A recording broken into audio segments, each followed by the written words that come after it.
Hello, my name is Dustin Briggs, and this is my presentation on Staphylococcus aureus. It is a type of pathogen that is gram-positive bacteria. It is an opportunistic pathogen. Its virulent pathogenicity and spread is nosocomial, hospital-acquired, and community-associated. When viewed under a microscope, yellow colonies with yellow zones will appear. This is the taxonomy of S. aureus, from kingdom to species. It is a kingdom of bacteria, and an important factor to acknowledge is the phylum, which is Firmicutes, and the species is Staphylococcus aureus. Here's the morphology of S. aureus. Its prefix is staph, which represents the arrangement in clusters, and its suffix is coccus, which represents its shape in spheres.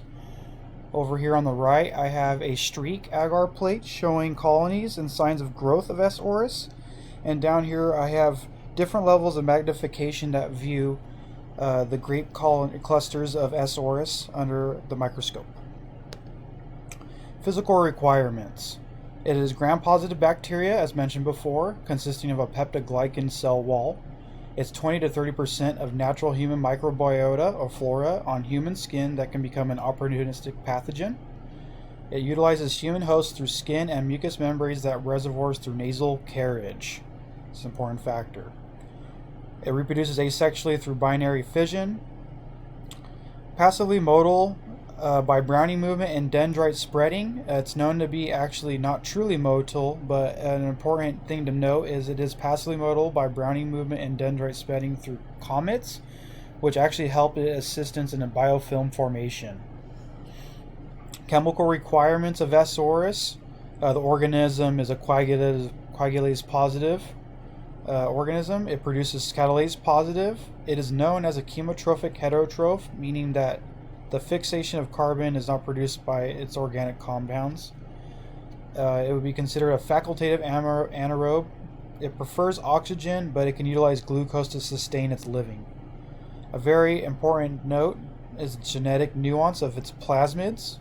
It is stated here, transformation of bulk deoxyribonucleic acid from a strain carrying a penicillase plasmid, PI258, could give rise to transformants where erythromycin locus is targeted.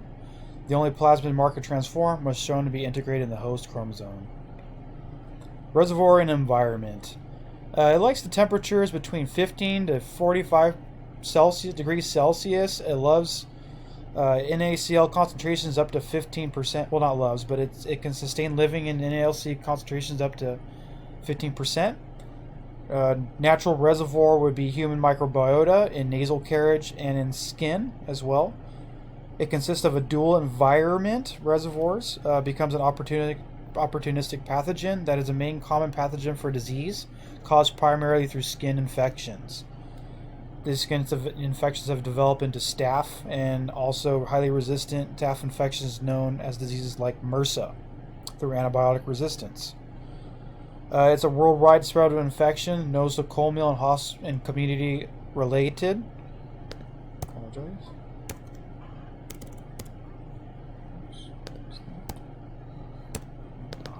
Never mind. Can't fix it. Alright, vectors in human, aquatic, fowl, and food contamination are also known to spread infectivity and infected mammary glands of milk-producing mammals. Several prevalence tests shows mostly positive infections in human skin wounds and mammary glands of milk-producing mammals as hosts. This is a photo right here showing the distribution and vicious cycle of how antibiotic resistance is developed with S. aureus. It shows different areas and environments as well as hosts and how it's circled in a loop. Disease caused by the pathogen is through soft tissue skin infections, mostly boils, abscesses, furuncles, and cellulitis. Well, furuncles are considered boils. Other types of more invasive diseases are bacteremia, which is sepsis, pneumonia, toxic shock syndrome, which should be adhered to right away or else it could lead to death, and MRSA, which is a highly resistant strain of Staphylococcus aureus. Here's a picture of MRSA. This is methicillin-resistant S. aureus.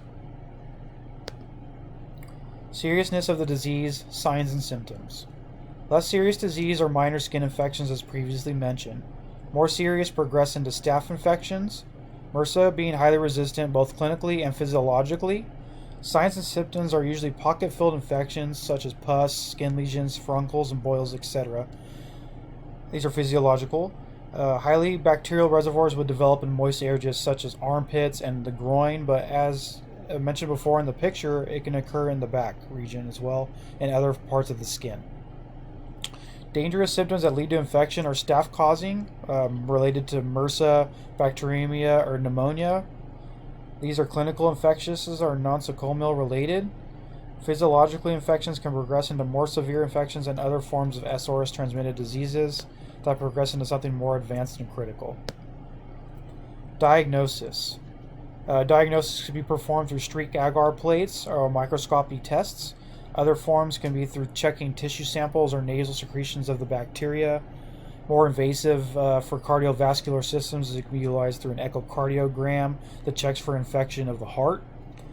A very important test is a coagulase positive test, or a coagulase test, showing a coagulase positive for gram-positive bacteria associated with S. aureus infections. An important factor to note is that most Staphylococcus species do not have coagulase positive diagnostic. MSA, mannitol salt agar test, is another very good test to utilize. As mentioned before, S. aureus can sustain living in up to 15% of NaCl. As you can see here in the yellow zone, it shows Staphylococcus aureus as it grows in a concentration medium that favors high tolerances of salt concentrations. S. aureus is epidemiology through disease, frequency, and spread. It is stated Staphylococcus aureus descriptive epidemiology shows that it has secular patterns. The annual incidence of invasive S. aureus (ISA) infection among residents of the Calgary Health Region was 28.4 cases as of 100,000 population, and the monthly occurrence of IS disease is shown here in Figure 1. This relationship right here in this graph shows nosocomial and community-acquired relationships of infection of S. aureus in relationship to month through time of May 1999 through April 2000, and a number of patients over here on the left. As you can see, it's relatively equal. Nosocomial spread is more high of infectivity, but community acquired is coming up in the patterns. Important things to note are risk factors. A descriptive analysis of ISA infection statistics brings to light that certain age groups and gender groups are connected in relationship more than others. By presenting this graph, more can be explained and detailed by the two important factors in Figure 2. It shows right here in relationship to males and females and total coincidence that age group and years expand from males having more progressive infection than females. In the newborn years, below years of 1, it shows that females are higher for annual incidence rates, but as they progress from youth to adulthood, it actually shows that males have more progressive pathogenicity and infectivity through this research and statistics. Risk factors continue for underlying diseases and nosocomial relationships. Invasive Staphylococcus aureus is associated for underlying conditions in this test result for adults under 20 years old. It's noted that behaviors and actions of the disease ISA have been linked to hospital admissions, specifically a higher percent in ICU, and trauma units receiving the most infectious cases. This graph next will show the nosocomial relationship of these high-risk factors. As presented here, it shows primary diagnosis, infection, patients, median age range, nosocomial infections, and deaths. Soft tissues, respiratory, and bone and joint infections being amongst the highest. Soft tissues most likely being related to infections such as MRSA. Respiratory would be pneumonia, and severe infections like bone and joint would progress into things like bacteremia, as well as the other diseases would progress into bacteremia, causing blood sepsis and death, as well as high death rates in respiratory as well, most likely linked to pneumonia. Another risk factor that is presented here for epidemiological statistics is the geographic variation of Staphylococcus, primarily MRSA. It is shown here that is also a worldwide geographic variation of pathogenicity and infectivity. More Higher associated environments or areas of the world or geographic variation are USA and Canada and Northern Europe, but it also shows that this disease is also worldwide in other areas of the world. Who or what is likely the host, you would say? Well, humans are the host. 30% of natural human microbiota is on human skin, is known as S. aureus, and it can become an opportunistic pathogen, which equals diseases. Secondary hosts and vectors would be considered food contaminants, aquatic fowl, and infected mammillary glands.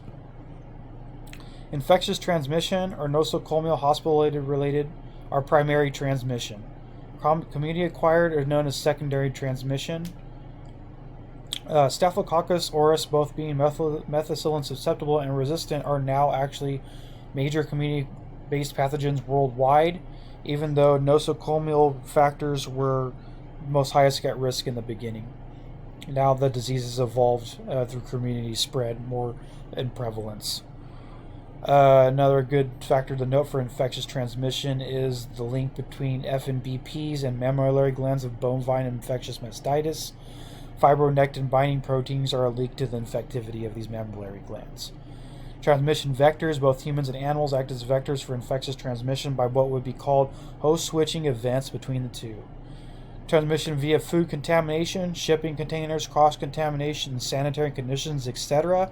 Most of these are linked to GI infectious enterotoxin producing diseases linked to S. aureus. Here we have a photo showing what people are most at risk, different sections of nosocomial related versus community. In other healthcare facilities would be considered an intermediate location of the disease. Other forms of transmission here are presented. Hosts be healthcare, hands, mobile phones, mothers to infant, airbornes, nose picking, and then in relationship to how it's transmitted through environments. Nosocomial community are shown here on the right. Hosts are shown here on the left. Previous picture shown was the vicious cycle of S. aureus and how it circulated and revolves around different hosts and environments as shown before in the previous slides. Avoidable, more like preventable and controllable. Since S. aureus is natural human microbiota, it cannot technically be avoided. Forms of prevention control can be administered though. Its opportunistic pathogenicity can occur mostly through infectious and chronic acute wounds that allow for susceptibility. Possible avoidance through prevention control by keeping hands sanitized via degerming methods. Methods are shown here. Soap, alcohol sanitizers, 30-second minimum degerming to remove microbes. Alcohol-based sanitizers, rubbing alcohol can be based on percent and contact time are very important. Shift prevention and control due to infectious seriousness and level of infectivity. An older strategy is the Scrutari strategy. I believe it was developed in the 1930s. It utilizes old school forms of barrier nursing, such as PPE, as well as aseptic techniques.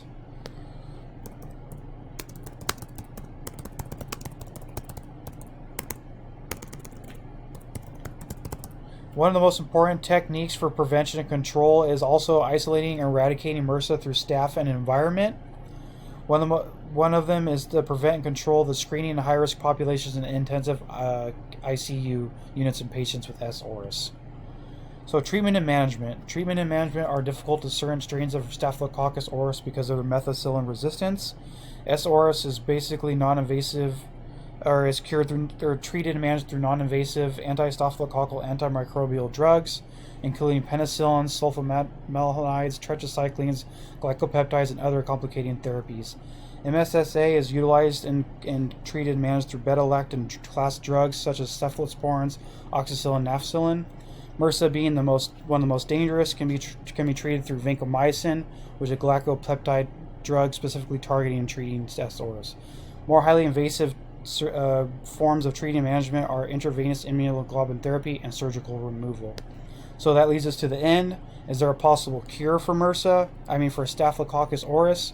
Well, it's hard to say. More like preventing and controlling and treating and managing.